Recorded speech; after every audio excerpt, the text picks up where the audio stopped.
Now, Melat Kiros wants to upend our way of life, replace that with what, a Soviet-style socialist, system. Step one, getting rid of ICE. Step two, making all illegal immigrants citizens. Take a look. What's your vision for abolishing ICE? Yeah, I mean, it's just that we abolish ICE. This is an agency that started in 2003.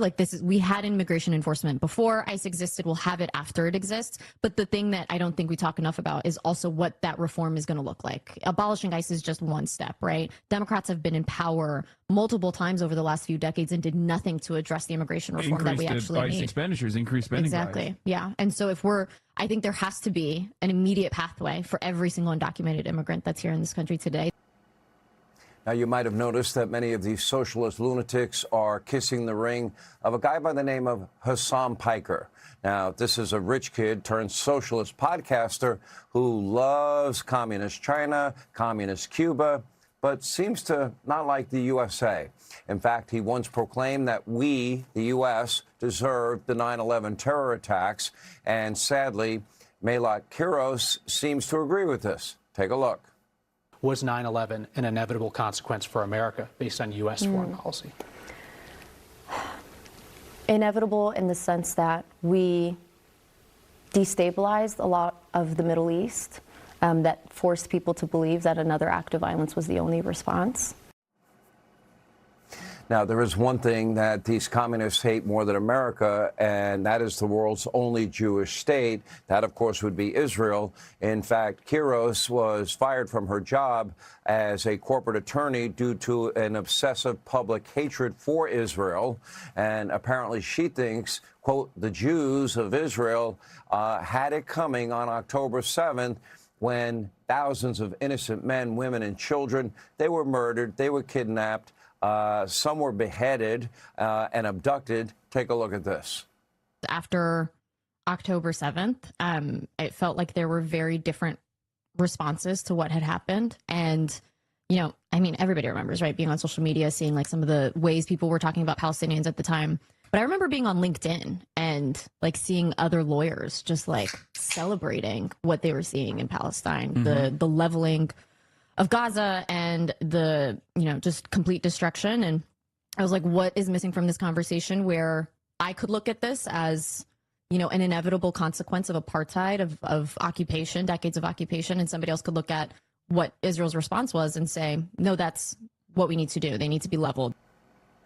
Now, Kiros has also called for an embargo on all defensive weapons to Israel, including ammunition for the Iron Dome. It would seem that she, only has room in her heart for certain people, especially if they are trans children. Take a look. I wrote all of our policy page a year ago now, but we're updating it this week. And some of the things that we're adding in, there's also a trans Bill of Rights. It is, I think, incumbent upon us to be proactive in this fight. I think we've been on the defensive, and I think there are Democrats that have even considered, abandoning our solidarity and our advocacy for the gay community, particularly for trans people and trans kids. And for that, I would say that you're not a Democrat. Now, like every other socialist that's running, Melat Kiros espouses a set of truly insane ideas designed to completely destabilize the country and make life worse for everybody. The goal, destroy America from the inside out and replace our country with a communist utopia. By the way, if successful, I promise you, there will be no utopia. There will be suffering. There will be broken promises. There will be pain. There will be more poverty. And at the end of the day, a loss of freedom in the name of false security. Now, it's way past time for Democrats who still love America to stand up against these communist bullies. But the Democratic Party is full of nothing but power-hungry, moral cowards at the moment. And sadly, but for John Fetterman, patriotic Democrats are now few and far between. Take a look. There is such a polarization, partisan split on this issue, the largest that I've ever seen. Just take a look at this. This is where it really gets interesting, and I would dare say a little bit nutty. How proud to be an American? You know, among Republicans, 93% are extremely or very proud. Just a single one, say they have little to no pride in being an American. But look over at the Democratic side. This is where we've seen this extremely or very number. It's been taking a tumble at 27%. But look at this. The little or no proud to be an American actually among Democrats eclipses, is greater than the extremely or very proud number.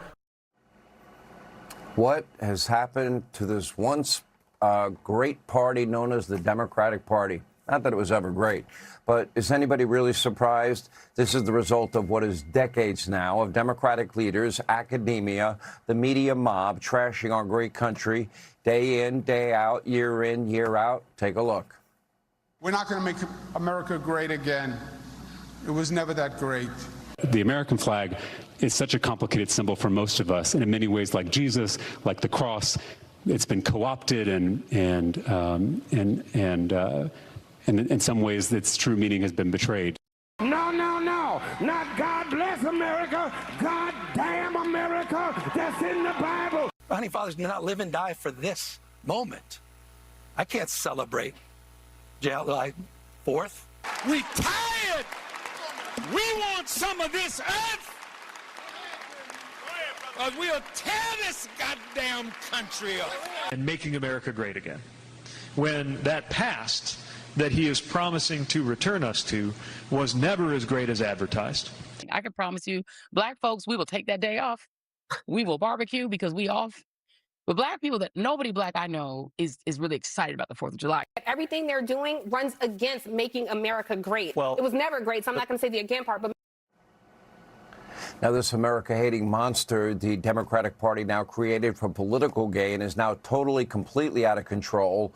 And as Obama's anti-American pastor, the once, famous on this show, Reverend Jeremiah Wright, once said, America's chickens have come home to roost.